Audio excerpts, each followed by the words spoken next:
बात करने के लिए लॉगिन करें www.astrotak.com।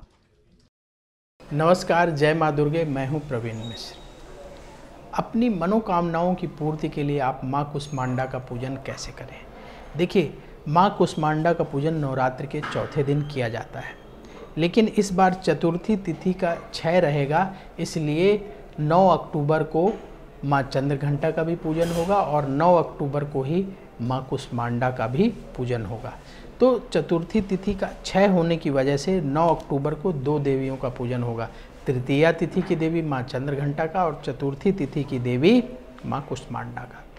तो माँ कुष्मांडा के बारे में चर्चा कर लेते हैं कि उनकी उपासना से आपको क्या फ़ायदा होगा, मनोकामना की पूर्ति के लिए आप क्या करें।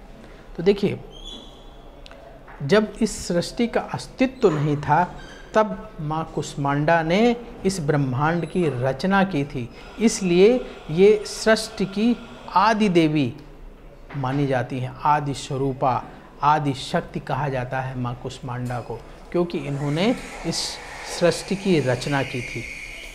इनके तेज से, इनके प्रकाश से 10 दिशाएं प्रकाशित हो उठी थी जब इन्होंने रचना की थी, और ब्रह्मांड की सभी वस्तुओं पर, चराचर जीव, मनुष्य, पेड़ पौधे, वनस्पति, सब पर जो प्राण है वो माँ कुष्मांडा के प्रभाव से आया था। माँ कुष्मांडा की 8 भुजाएं हैं, इसलिए इन्हें अष्टभुजा देवी भी कहा जाता है। और माँ के हाथों में कमंडल है, धनुष बाण है, कमल पुष्प है, अमृत कलश है, चक्र है, गदा है।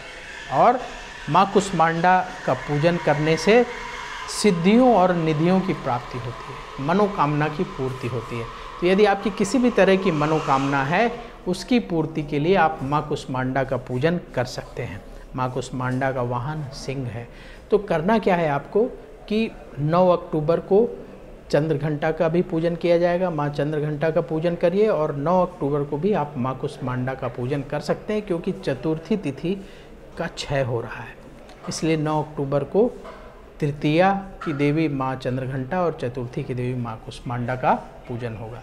तो माँ कुष्मांडा के स्वरूप का ध्यान करिए, पुष्प अर्पित करिए, अक्षत अर्पित करिए, फल अर्पित करिए, भोग लगाइए माँ को, और दुर्गा चालीसा का पाठ करिए, घी का दीपक जला करके माँ दुर्गा की आरती करिए, और माँ कुष्मांडा के स्वरूप का ध्यान करके अपनी मनोकामना पूर्ति के लिए उनसे प्रार्थना करिए। माँ कुष्मांडा की कृपा आपको मिलेगी और आपकी मनोकामना पूर्ण होगी।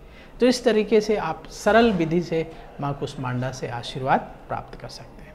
और ये पूजन सुबह सुबह करें तो अच्छा रहेगा। सुबह उठ करके जल्दी से स्नान कर लीजिए और माँ का पूजन कर लीजिए, इसके बाद आप अपने काम पर जा सकते हैं। तो माँ कुष्मांडा आप सब पर कृपा करें, आपका दिन शुभ हो। बोलिए जय माँ दुर्गे।